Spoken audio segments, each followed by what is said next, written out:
Interestingly, you were talking about computers being mammoth. Not that long ago, we were going through a few of Mum and Dad's old things, and I happened across a tube of blueprints or plans.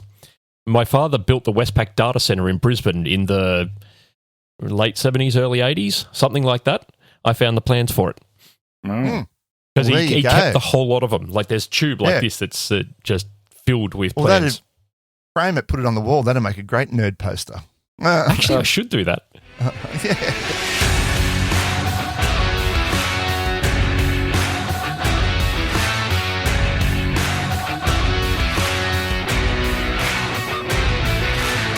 Welcome to GCP Life, episode number 48 for the 8th of September 2023.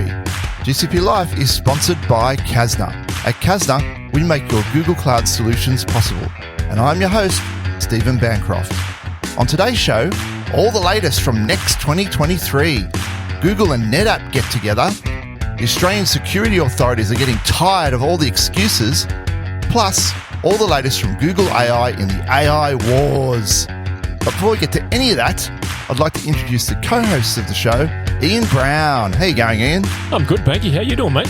Awesome, mate. Awesome. And a very special guest today, Troy Beebe. How you going, Troy? Hello. How are you? Good. And Troy, you're fresh back from Next, so that's why we've got you here. We're going to get on to all of that. Yeah, I'll try and not have jet lag too bad. You don't look too bad. The bags under the eyes are only small. Thanks, mate. Yeah, appreciate it.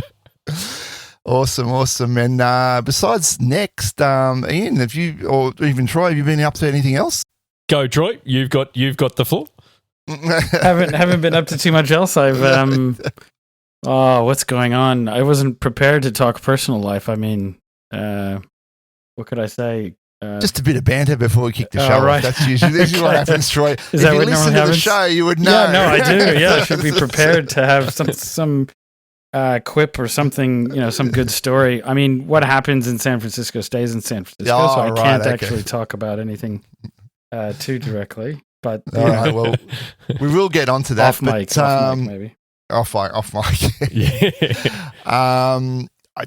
Personally, for me, as we know, I'm actually moving house, so I've been getting ready with that, cleaning things out and getting things ready there. But full on with this project, and it's coming to an end now. You may have seen some media releases previously about that, but we're planning to finish sometime in October. So all going well, we should have that in the bag.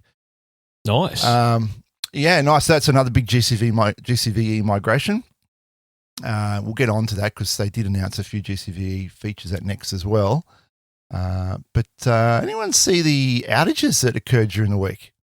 Oh, both Oracle and Azure had outages during the week. Now, I don't want to dwell on this too much, but Google didn't have an outage. They find out the root cause. Yeah, so a big storm came through Sydney. This is what it looks like happened. And first article I read on it said there was a brownout in the Azure data center, and then that took out all the chillers. And then there wasn't enough staff on at the time to run around and reset all the chillers, so they had to shut everything down because it was all overheating. But article I just read today said, it was a storm, and it affected both the Oracle and the Azure data centers. Yeah, I was just reading an article here about it. Oracle, lots of stuff in Oracle's cloud was affected. Console, networking, block volumes, fast connect, load balancing, Vault, virtual networking, and MySQL. Yeah, their status page was red for a long time. It seems like pretty much everything they sell, isn't it? Why didn't the diesels kick in? Well, as far as I'm aware, for Azure specifically, the chillers had a problem and they were unable to restart the chillers for whatever reason because there weren't enough staff there to run around and do some reset procedure on them. Okay, so the diesels did kick up, or the power came back. It was just a brownout. Yeah, it was just a brownout. Right. And the chillers didn't recover from that. They didn't recover. Yeah. I don't know any more details other than that, but I do know they only had 3 staff on at the time, and they've now saying they're going to have a minimum of 14, I think, to allow for them to run around and do these resets should they have to do this again. Surely it'd be simpler to automate the reset procedure, wouldn't it? You would think so. Automate all the things, right? That's it. Yeah. Interesting.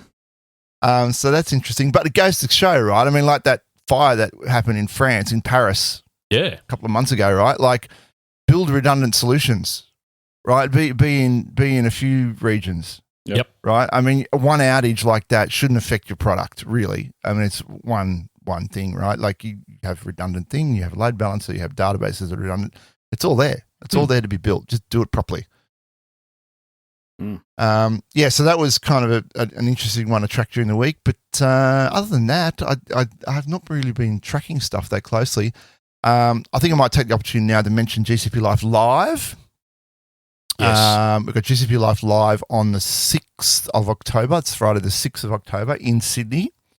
We've had some traction. It's been put out through the GDG meetup. And it's only a month away now, so it's only a month away now. That's right. Yep. We've got this episode and then another episode, so it'll be episode 50.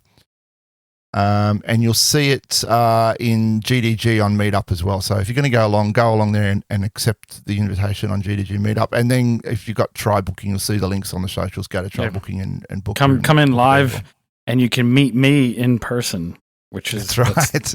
That's the real. That's the draw. Get to see the enigma that is Troy BP.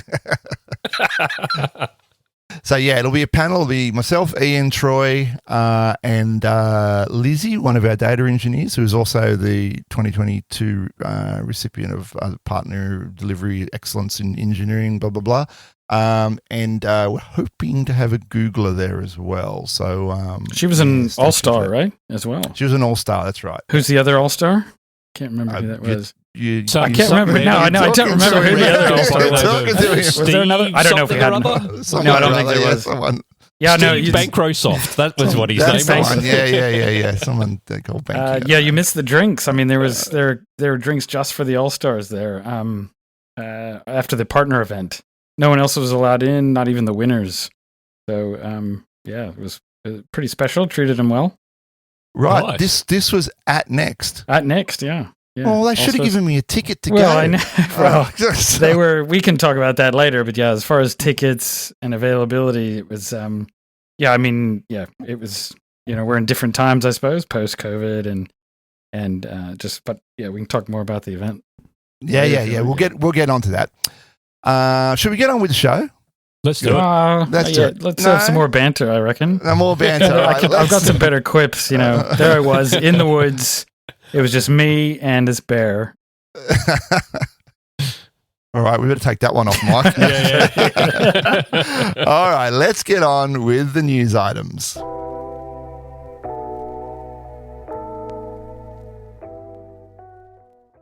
All right, first cab off the rank is related to Next, related to Kasna. Kasna wins Google Cloud Partner of the Year.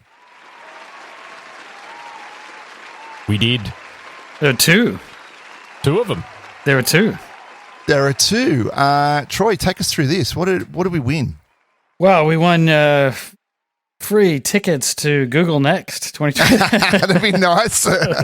No, it was basically sales partner of the year, 2023 in Australia, and services partner of the year at New Zealand. So two pretty big awards, Name Up and Lights up there, presented at the partner event. And, it's pretty amazing.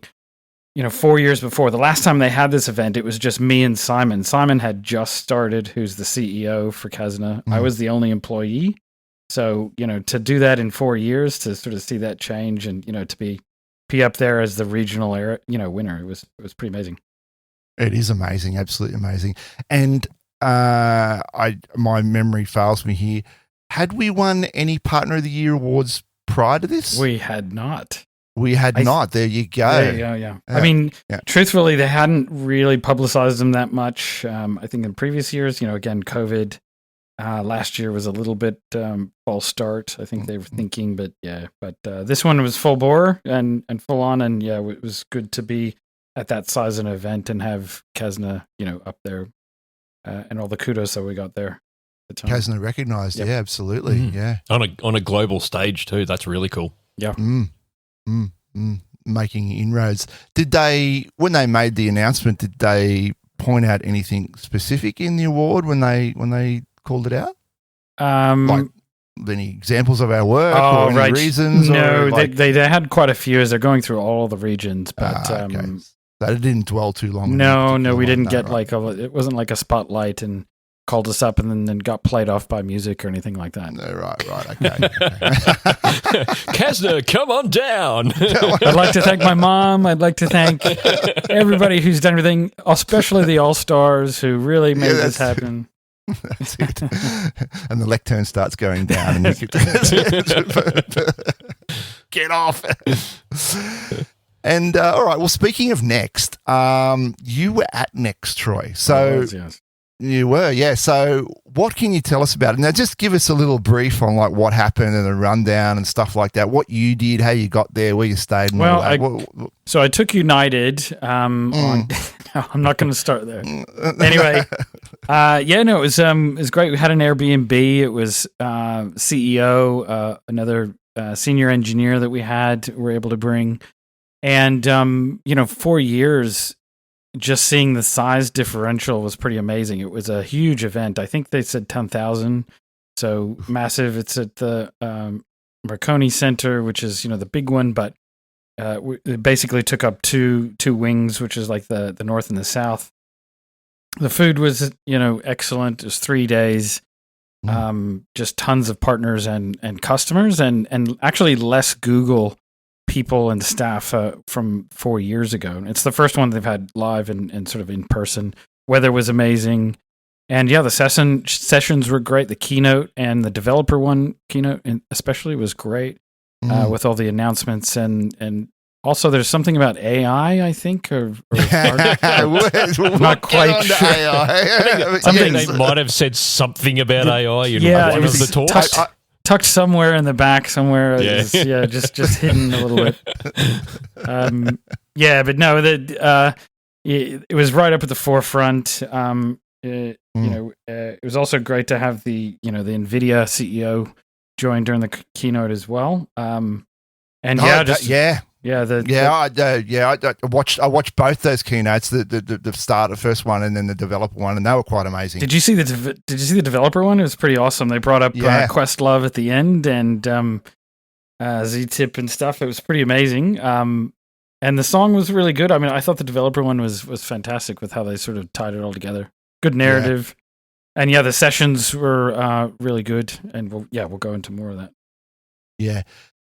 So I thought, there was so much, and I haven't even scratched the surface of the videos. What are there? Like I said, I've watched those couple of keynotes, and I watched some. I've quickly flicked through a couple of other ones, but I thought we'd sort of pick two topics that tweaked our interests, and we'd give our listeners a little breakdown on what they were. Now, Ian, you wanted to have a little deep dive into GKE Enterprise and Cloud TPU. Yeah, definitely. So what's that all about? Yeah, so GKE, we all know what GKE is, a Kubernetes engine on Google Cloud. So the enterprise version of that is a sort of a new variant of it that integrates Anthos as well as GKE. So you can run your workloads wherever you want, essentially. And there's a blog post that's been put out, and I believe the guy that's written it is Chen Goldberg, who's the GM and VP of Cloud Runtimes, which is pretty cool. And he says in here that it comes with managed security features, including advanced workload vulnerability insights, governance and policy controls, and managed service mesh. And it's all based on the best of Kubernetes open source ecosystem. It includes hybrid and multi-cloud support, so you can run your container workloads anywhere, whether that's in GKE, in other public clouds, so you could run it in Oracle if their cloud stayed up, or Azure if theirs stayed up, or you could run it on prem. Only in Sydney, though. Only in Sydney, that's right, yeah. But the other cool bit about GKE Enterprise is they've actually integrated, or they've got support now, for the new Cloud TPU V5Es. So now you can use the Cloud TPUs to train AI workloads, and you can use A3 VMs with the NVIDIA H100 GPU as nodes in your GKE cluster. Right. And I'm also seeing here in this blog Cloud Storage Fuse as well, generally available in GKE. Yeah, and that's a really cool one. So we covered Cloud Storage Fuse 3 or 4 episodes ago, I think it was. Yep. Really cool bit of kit. So now you can use that in GKE natively. Right. And that's backed by block storage, which runs on Titanium, which I'm going to get to as well, which also has significant improvements. Yeah. So Fuse is that's the Fuse linkage, which gives you block-based storage to attach to clusters. And before it wasn't supported by Google, right? No, it was just open source. You put it in. If your cluster fails, tough luck. But now it's supported. That's nice. Yeah, that's right. Really cool. Yep. User space file system. Yeah, really cool.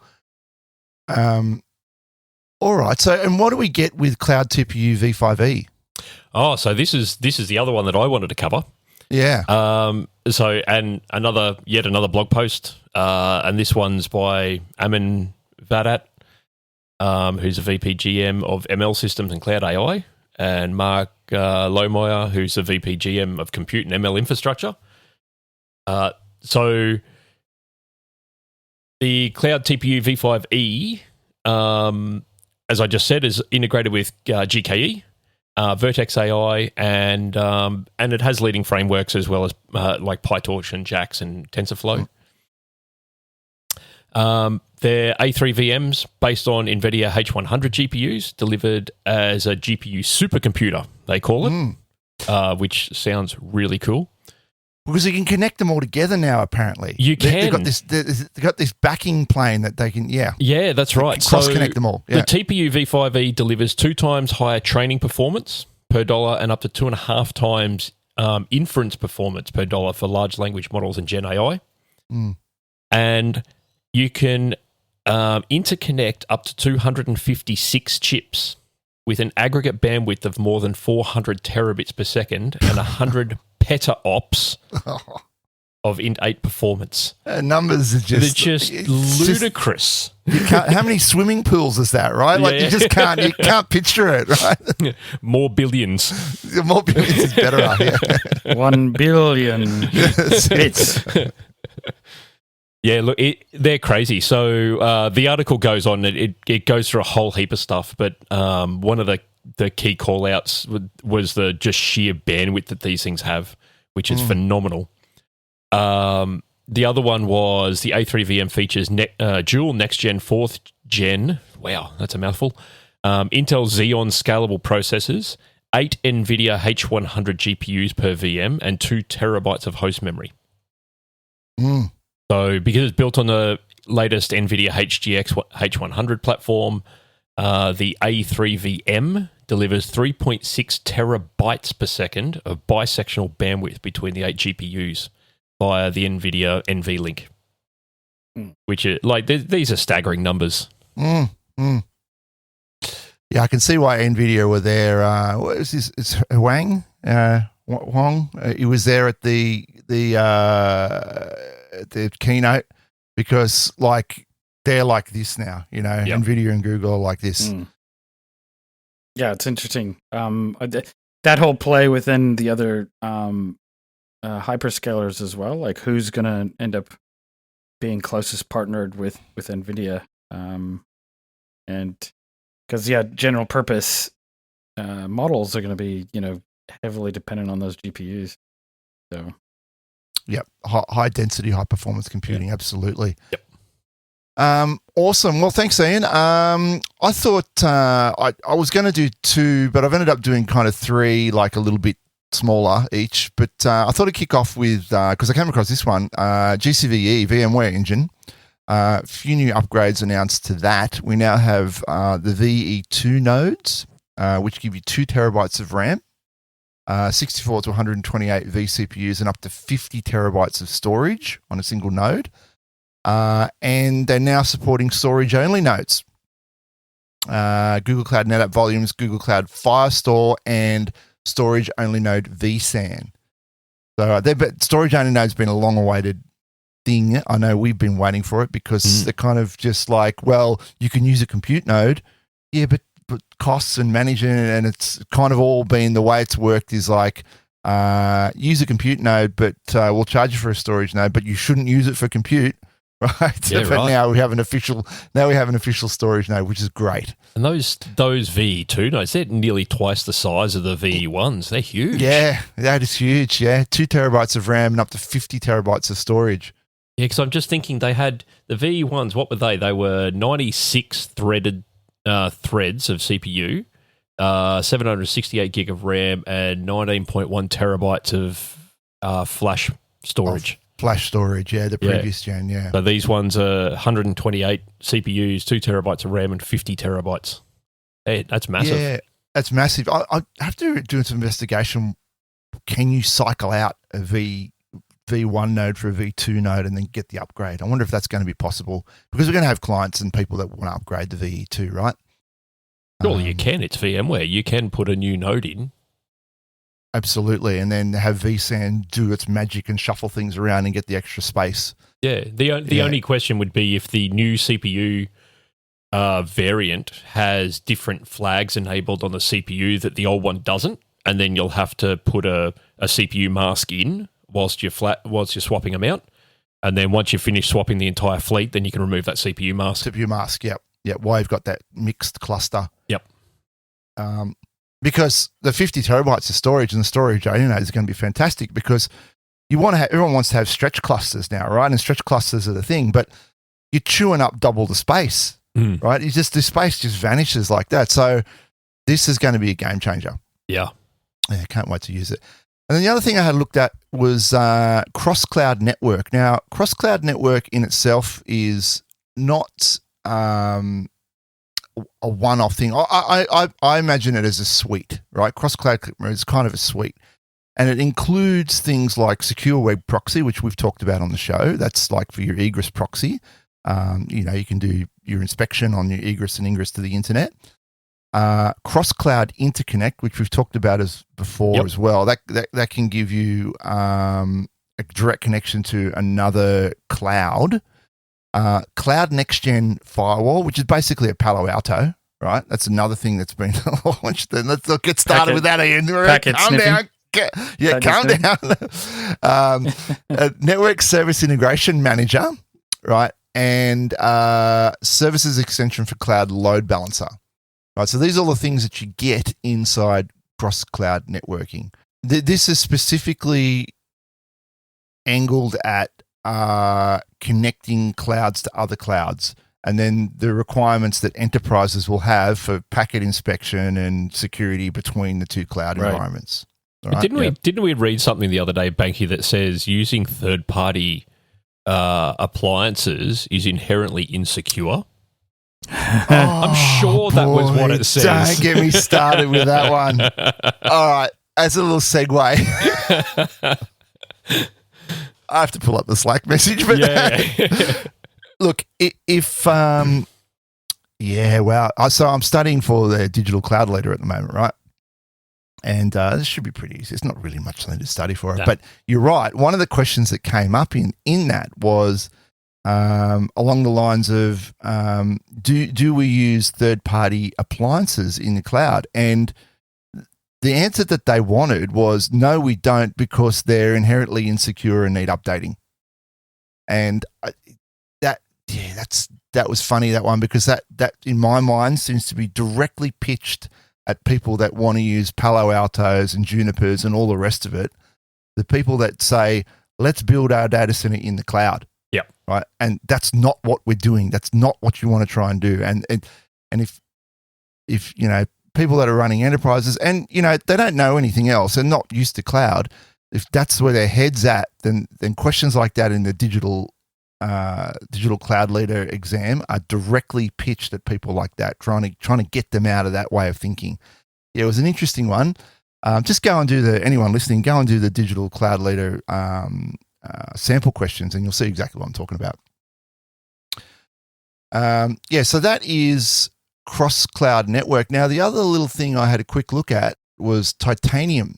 Now, Titanium is the underpinning infrastructure. So it underpins everything, like all our load balancers and bits and pieces. They all run on this Titanium platform. Now, Titanium is the underpinning. I'll just read directly from the blog here, which I'll link in the show notes.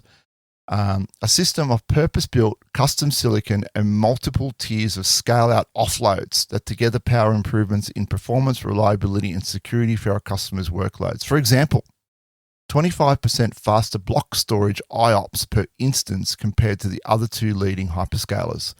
So we have a new Titanium platform, and the big deal about this new Titanium platform is one of its main features is the offloading architecture. So you no longer have a bottleneck of a single ASIC or CPU, and it's all ASIC, right? You now have all these offloading like plugins that occur, right? So an example of that is the block storage, and this enables this hyperdisk, right? Now, hyperdisk is another new feature that they've enabled as well. And just quickly, hyperdisk allows you to create a single block storage and then farm it out like you would in a NetApp or something like that, and you can create petitions in that and share it out that way. It sort of makes it more optimized, right? And that's offloaded in Titanium. Network routing's offloaded, so much the same as you do in an on-prem piece, on-prem server where you have an offloading NIC card. Yep, they're doing the same thing now in Titanium. Or your Intel Enterprise NICs. Steve, is this is this compute or is this in the Andromeda networking layer or both? It looks like it's on the host machines. Okay, so it's the switching fabric, I think, is Andromeda, but yeah, I don't. That's right. This is the host machines that host all your services, right? So they're offloading after they come out of this switch or into the switch. They'll be offloading before that with this dedicated purpose-built Titanium platform. Right. Yep. I'll link the article in the show notes. They don't. It's the thing I found about these pre-release blogs. They're kind of a bit markety, and they don't really sort of delve into much of the questions like that. But certainly sounds cool to me. Troy, did you have anything of interest that piqued your interest from the talks or things that you saw while there? Yeah, a couple of things. I mean, I was, just due to a couple of things I'm doing, I was quite interested in the Google distributed cloud stuff. So that's getting that GKE enterprise to the edge, and particularly retail use cases. So they're going to be releasing a bunch of new form factors, so you can put it not just in your data center, but further out, closer to the edge, particularly like in your stores and bricks and mortar. Very small form factors, all the way up to rolling in racks. So your own racks in your data center or in your sovereign location, and that you can run your compute. So that was pretty interesting. And sort of the move away from the Anthos brand and more towards this Google distributed cloud, which is more fully managed. So I think customers probably didn't want to have a lot of the software heartache. They want Google to just start managing it. So that is being able to roll in, devices, appliances, all the way up to full server racks to run your compute, as well as Alloy DB is going to be supported, which is there'd be a Titanium rack, basically, right? Just probably plug that in there. Yeah. I've got some photos, and there's a bunch more detail on how it's like configured with the switches and the high availability.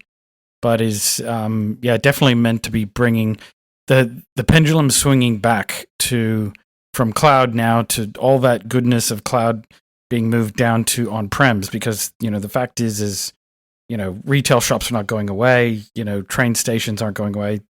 These things are they're facts of life, but they want to leverage cloud.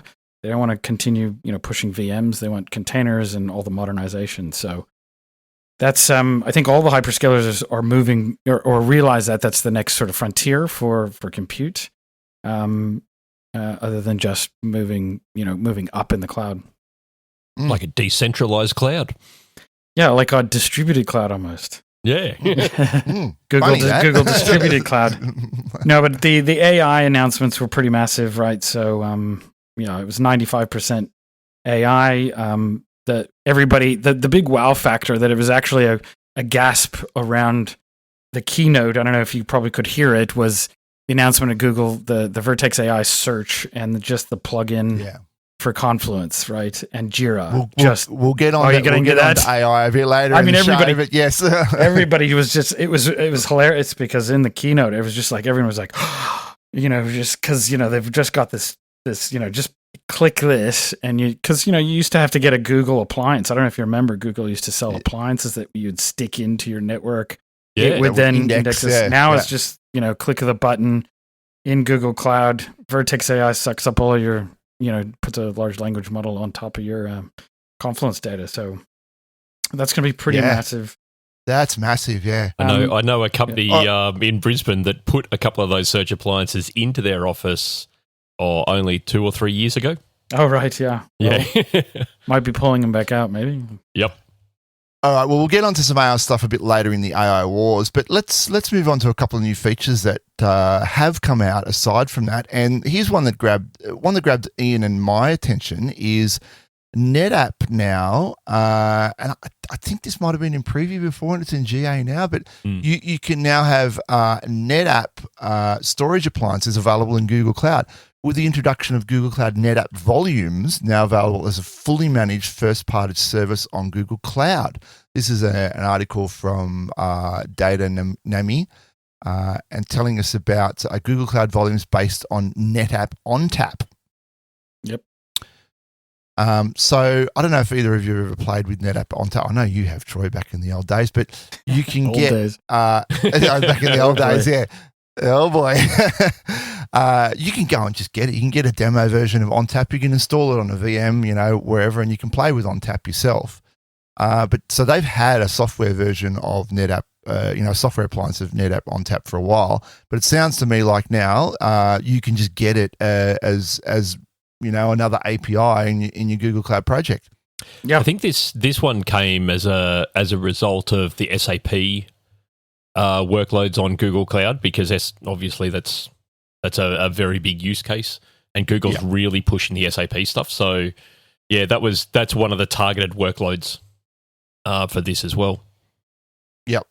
And to have SMB and NFS servers straight out of the box now, it just makes it easy. You don't have to go spinning up a janky VM and share out block storage, all that jankiness. Just boom, there you go. And at the scale that you need it as well, right? So which is your potentially your tera and petabytes is a big. It's a big deal, and to have cloud volumes, I think, is going to be really great for those workloads which are moving into the cloud. I think they've had to do that because they realize that you need massive storage scale beyond just object storage and cloud native, right? Yeah.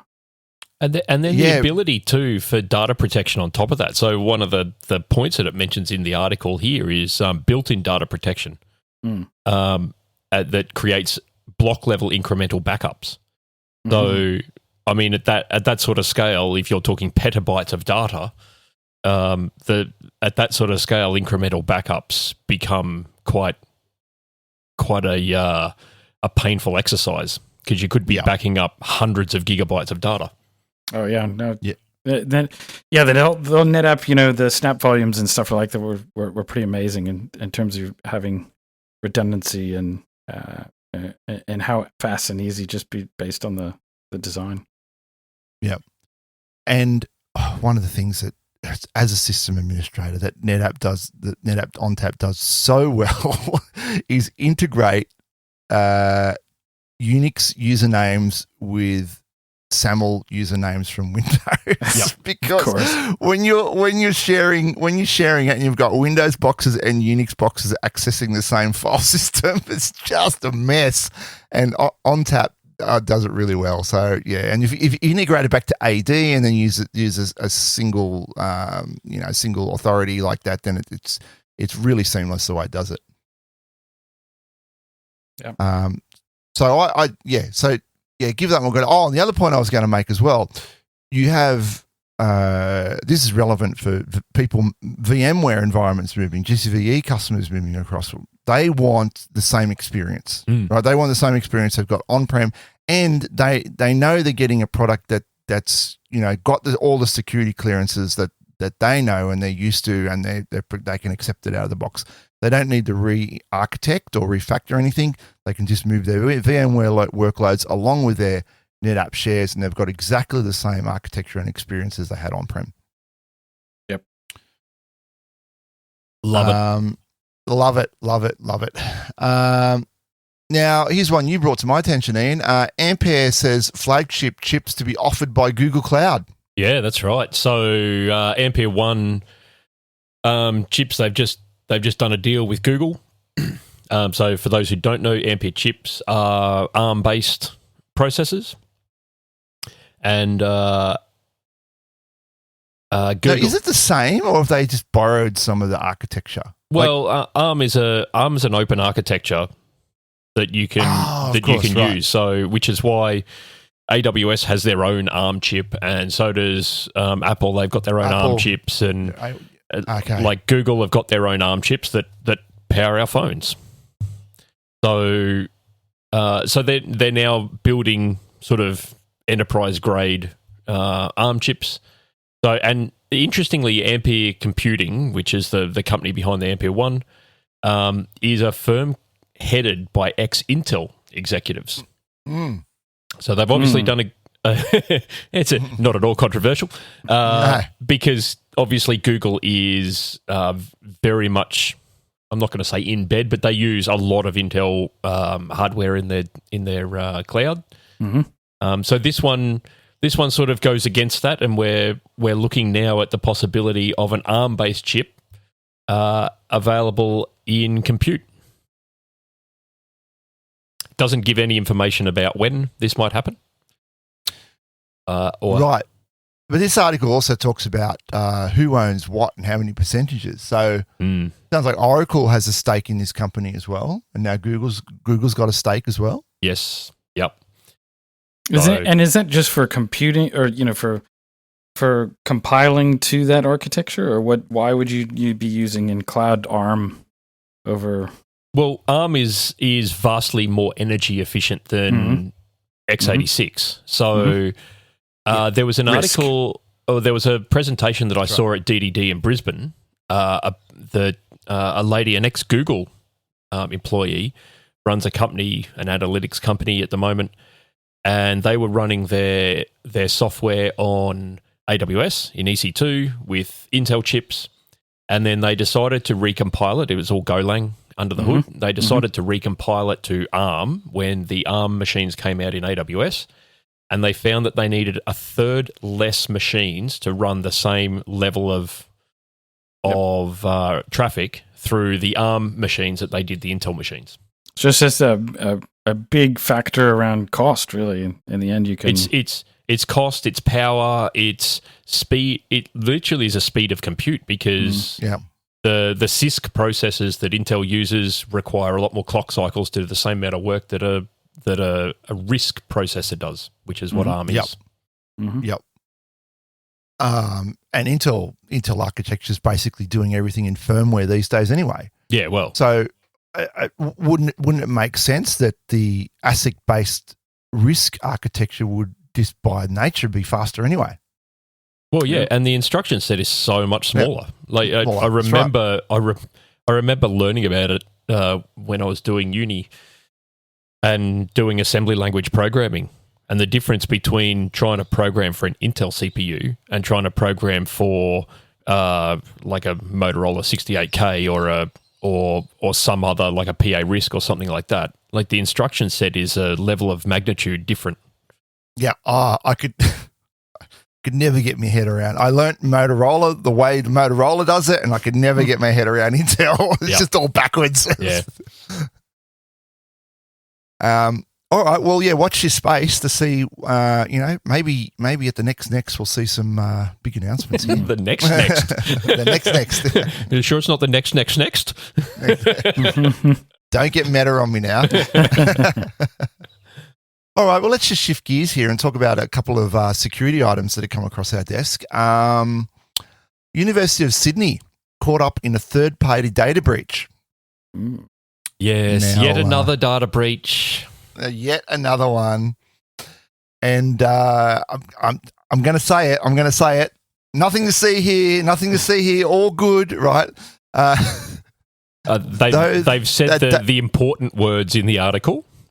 It's affecting the personal data of an inverted commas, small proportion of international students and applicants, which means we know it's the majority. Yeah. Though that data was accessed, the university says that there is currently no evidence that personal information has been misused. Now, how do they know that, right? The data was accessed, right, and immediately distributed on the dark web. Now, how can they know that it wasn't misused? I don't know. They're tracking how much spam each of those addresses is getting. Yeah. In real time. In real time, yeah. I don't think so. We are working to contact impacted students, and applications will continue to monitor our system. Yeah. So once again, nothing to see here. All good. I find it interesting that they've just come out of the box and said the data was accessed, that there's no evidence that it's been used or misused. But then like 2 sentences later, they said in the article, it said no other systems were affected, but that a detailed investigation may take some time. So they really don't know whether it's been used or misused. They're just sort of positing. And they're a university, so do they have to fall under the same reporting guidelines as... They most certainly do. Yeah. They most certainly do. Now, this dovetails into the next article, which is also on IT News. Australian authorities tire of excuses, delays on data breach disclosure. Now, we see this time and time again. The issue of Australian organisations either seeking to downplay or delay mandatory notification of data breach was raised more than 2 years ago. This article was even worse, though. It was an IT service provider that had ransomware go through their environment, which is, I mean, that's a pain and a horrible thing to have to try and rebuild from. But the authorities had to formally invoke their powers in order to get a client list out of the provider to go and contact these customers. Yeah. Now, here's the thing. If you read this, it says, once again, I don't think it's a very well-written article, but the point is, IT service provider notified its health service provider customers. Now, my speculation here is that when they've gone to these health service provider customers to try and get the client information, they've said, oh, no. It's health. We can't disclose, because we're a health service provider, we can't disclose who our clients are. It's privileged information. It's privileged information.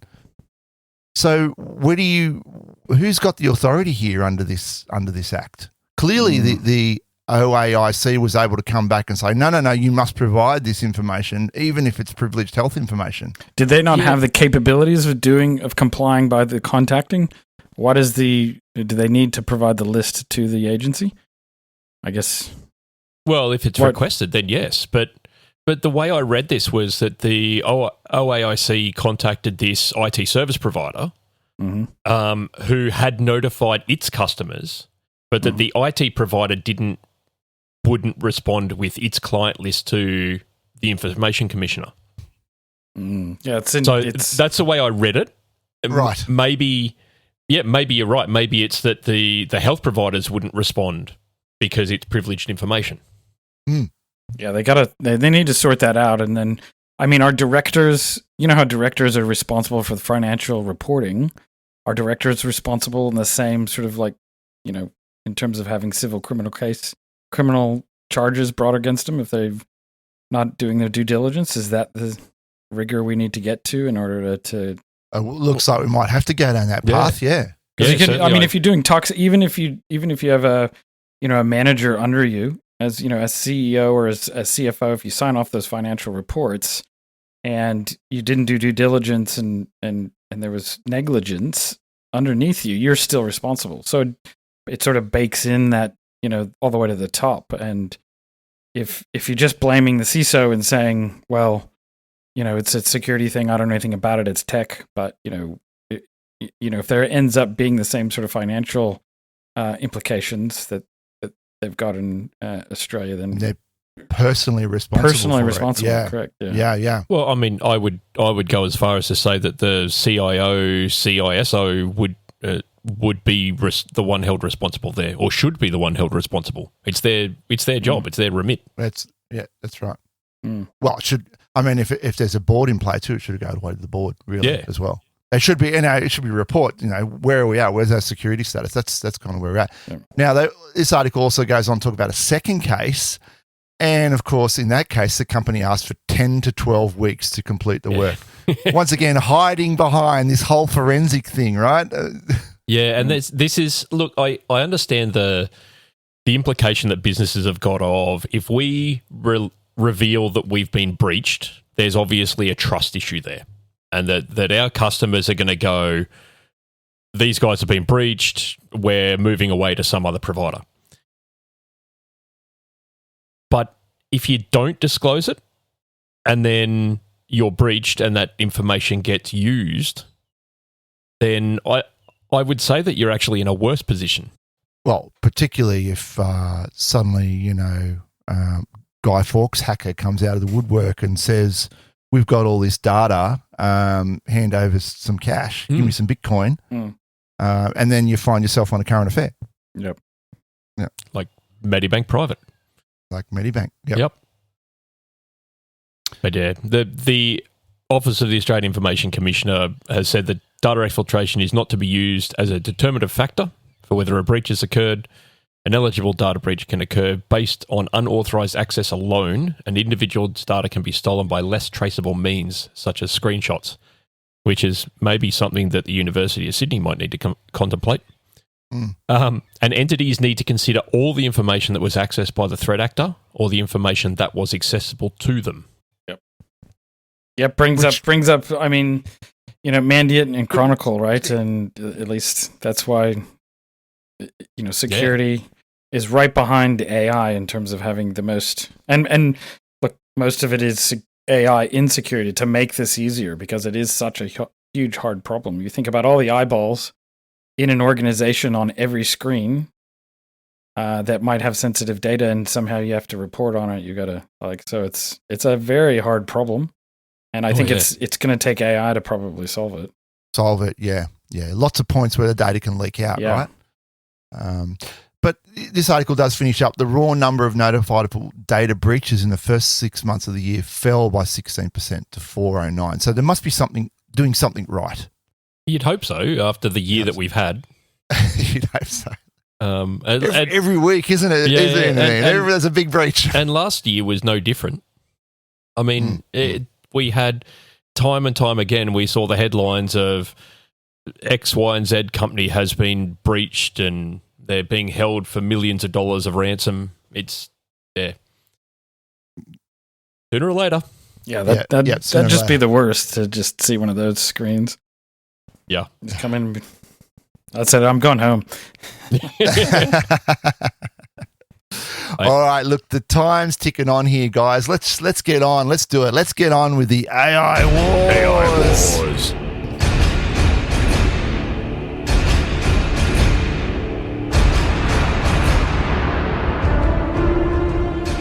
All right.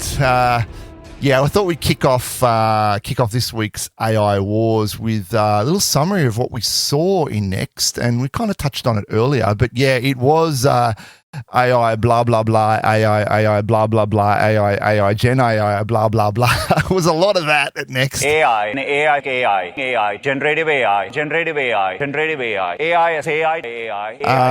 What did we see? We saw Duet AI. Yep. Duet AI is the integration into workspaces, and it pretty much touches on every every feature and app in Workspaces. We saw the digital watermark in Vertex AI that's going to be embedded now into any images that are created by Vertex AI. New models in Model Garden, including Palm 2, Llama 2, and Claude 2 from Anthropic. Yeah, Steve, the watermark was brought up a couple of times, so I think you can definitely see this is where Google's trying to sort of get ahead of the game by seeing that that's the next big, explainability and responsibility in your AI models and your outputs are going to be super important. So I think they're trying to, with that watermark, sort of, get in front of the ethics questions, which are still really to be addressed in a big way. Yeah, right. And hopefully it will drive adaptation. Adaptation? Hopefully it'll drive adoption. Hopefully it'll drive adoption if you've answered that question up front. And just to my last point here, the hardware, of course, the AI hardware with TPU and things like that. That's what I just saw briefly. I haven't even gone through all the videos yet. I don't know if you guys saw anything else. No, look, I concentrated a lot on the Duet AI stuff. Obviously, I've got Duet AI plugged into VS Code, and I put it in. We've got, because I use the JetBrains gear, I turned on, I installed JetBrains Fleet probably 2 weeks ago now, and I plugged in Duet AI there, or Cloud Code is the plugin that you use, and I put the Trusted Testers configuration in, and yeah, absolutely phenomenal. Works really well with Terraform. Gives you lots of really good hints about it. So I think Duet AI is going to be amazing. Yep. All right. I'm going to have to get you to take me through setting that up. Yep. In my VS Code as well. Yeah. Well, what I found as well is just on that is the Vertex AI integration they've made inside Apogee and like API Hub. The presentation I saw was pretty amazing. If you check it out around API ecosystems of creating LLM extensions. So in Vertex AI, you can basically point it at your API code base. It's going to read all your swaggers. And then you just use the LLM to say, hey, make me a new API, which, does some sort of thing. And it goes and looks at, oh, you've got a Salesforce integration. I'm going to grab all your existing code, and then I'm going to write an API for you, and then I'll deploy it. And nice. Then you can create an extension then, which then exposes that as an API for other people to use, and can use their own LLMs to do it. So it's some fast moving stuff around that. Yeah. And the thing you mentioned earlier with the Jira and Confluence integration. Mm-hmm. Yeah, it's much. And that's just a plug-in, right? Just connects straight in, indexes it. As far as I can tell, just to clarify, is that Duet I think is anything in Workspace. Right. And then anything in GCP or Google Cloud facing will be Vertex AI, even though they're probably they're pointing to the same, Palm or Bard sort of underlying models or hosting of those models or the LLMs. So it looks like the AI use in business is heating up as well. ChatGPT have now an offering for large businesses. Yeah, they've got ChatGPT Enterprise now. So ChatGPT Enterprise offers more security, privacy, and higher speeds to access OpenAI's technology, the company said. Now, we've talked about this before, right? So a perfect use case for AI is indexing your Jira, indexing your Confluence, and just put a language model on that, and you've got all your enterprise knowledge available in natural language, right? Mm-hmm. I've mentioned a few times on the show before, everyone knows I used to work for Telstra. There's the big enterprise like that. There's a list of policies as long as your arm, right? And if you, to try and know them all, you're just reading forever and a day, why not just feed it all into a model and just have it tell you, oh, what's our policy on blah? And it can give it to you in a natural response. Mm-hmm. A lot easier. Yeah, definitely. But obviously enterprises are nervous. They don't want all their internal IP going into some model that's available on the internet that everyone can have access to.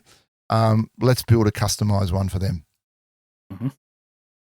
It was this one's so It's interesting because OpenAI are offering ChatGPT Enterprise, and then Microsoft is already offering businesses access to ChatGPT via Azure OpenAI service. So I wonder if there's actually a difference between the two, or there's a big difference between Yeah, there is. Yeah, right. How they respond, what they were trained on to begin with, what they're better at. And I think our sister company Eliza's already done some benchmarking between some of the big LLMs, and of course chaining is massive now as well. So, and multi-prompt, being able to. So there's a lot of new techniques as well that then enhance that base or that foundation model. Okay. Yeah. But yeah, there's the big difference, and this is really where, as you said, the AI wars. It's really the battleground is now around those foundation models, and then the services and techniques that you use in order to get that useful to the enterprise, whether that's direct to customers or in those back of house functions, like finding out what's our onboarding process, and you just have a chat that tells you exactly what to do rather than searching through a bunch of a million Confluence pages. Yeah, that's right. Yeah, I can just walk you through how to do it. Yeah. But yes, most definitely they are different things. OpenAI and Microsoft have introduced overlapping services before, and it's unclear how much the two companies are competing over customers. Yeah, the sentence there that really grabs my attention is ChatGPT Enterprise subscribers need not subscribe to Azure, says OpenAI. Yeah, it's a completely different service. Yeah, it's just completely competitive. And look, I mean, I think they're squaring up. I don't know about AWS, but they're squaring up with Microsoft. That's why half of the keynote was about Workspace. Now we're at a Google Cloud conference, right? After that next keynote,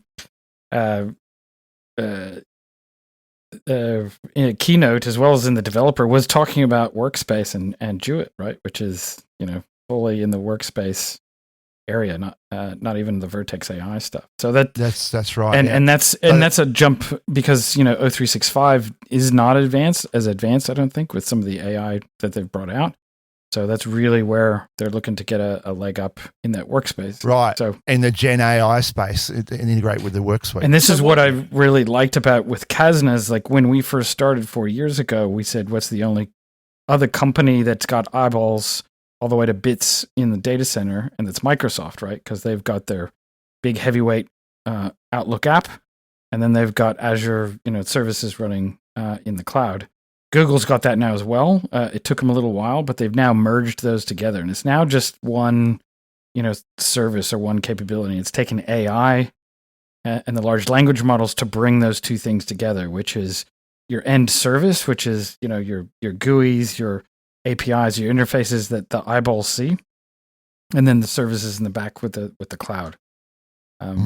So, yeah, I mean, I think you see like Azure and what is it, Microsoft 365 now, or they're going to get closer together. Certainly, Workspace and Google Cloud are like they were almost two separate companies even last year, and now it's they are very much getting pulled together. I suppose that's integrated. I suppose that's why Microsoft didn't report on Azure's income in the last quarter. It's because they might be on that path of merging them. Yeah, I mean, that's right. I mean, they do so many deals. Microsoft does so many deals with their Azure credits from licensing out of your Microsoft, and so who knows how they do that sort of accounting. But like, it's getting a closer and closer gap between using Power Apps or using Google's workflows or things like that interact directly with APIs or apps that you build, and there's Workspace.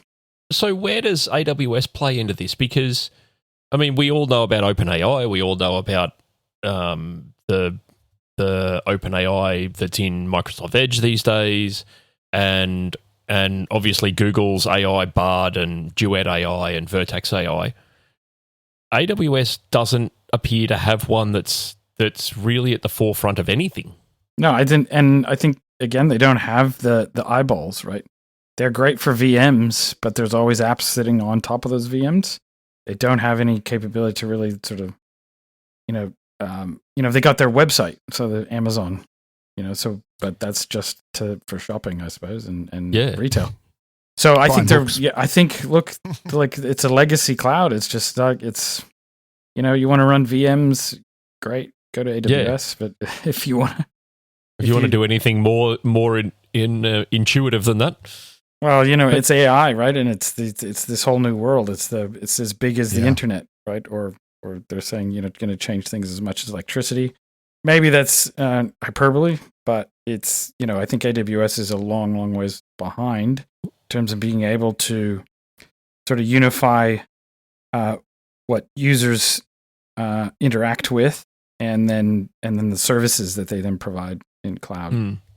And we said that a while ago, Baggy, on one of the earlier shows, that we see AI as the same sort of transformative power as computers were back in the 80s, when That's right. PCs first came out, and all the typists in companies were up in arms because they were going to lose their job. Yeah, and it's the fact that everyone has access to it now. This is the thing, right? Computers for a long time, during the 60s, were these big behemoths that were just in rooms, and, no one would ever get access to one. And that's exactly what happened in the 80s. Suddenly, everyone's got one on their desk. Yeah. And it was transformative. This is the thing now, right? AI's there's been sniffs of it for like 20 years, but suddenly now everyone can just go and spin up a Google project and you've got access to it, right? Yeah, it's pretty amazing. To V5 eTPUs, right? Yeah. It's incredible. All right, guys. Look, we could go on for a while, but I can see the clock ticking. There is one more article that I will link in the show notes, but I think in our last conversation there, we touched on all the points in there. It talks about Copilot and Duet AI workspace. But yeah, AI, it's ain't going away. Just when we thought there was a lull in what was going on, it ain't going away. And I'll tell you what, with Next 23, Google's just really kicked it up a gear. I tell you what, I can't wait to get my hands on some of these toys and play around with them. 161 items they announced at Next. And the majority of it was AI. I'm putting together a playlist. If you guys get a chance, put together a playlist before I do the edit, send it through to me. I've put on a bunch of sort of infra networking kind of stuff in the playlist, and all your listeners can get our insights into what happened at Next. But in the meantime, go to iTunes, write the show a review. That'd really help the show out. And you can contact the show, gcplife@kasna.com. We've got the website there. And how's the Mastodon server coming along, Ian? Oh, yeah. I forgot about that. Sorry, crickets, I've been pre-sales. Okay, crickets. And don't forget GCP Live Live, 6th of October in the developer studio in Sydney at Piermont. Love to see you all come along to that. And you can actually see us in person, have a laugh, and something to eat and drink as well. That's about it for today. Don't forget today's sponsor is Kasna. At Kasna, we make your Google Cloud solutions possible. Anything else from you guys? Nope. All right, thanks. We'll see you later. Bye. Bye.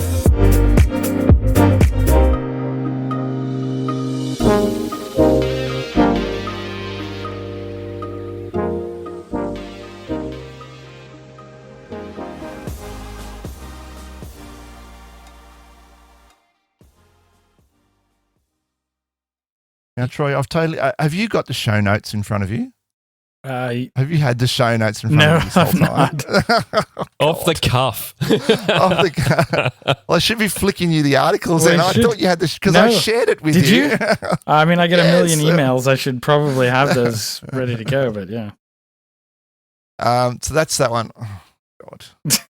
Put in a marker. Should have called that out to start with. So that's the actual show note page there, and this is why Ian and I are like just going bang bang bang. Oh, bang, right, bang, yeah. So no, it's why we know what's going on. I knew you had one, but I just didn't check my email. Like, off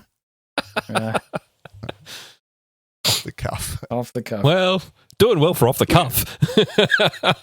I'm trying. We don't just remember all this stuff. Oh, really? It's okay. actually, it's actually planned out. I don't remember what I had for lunch.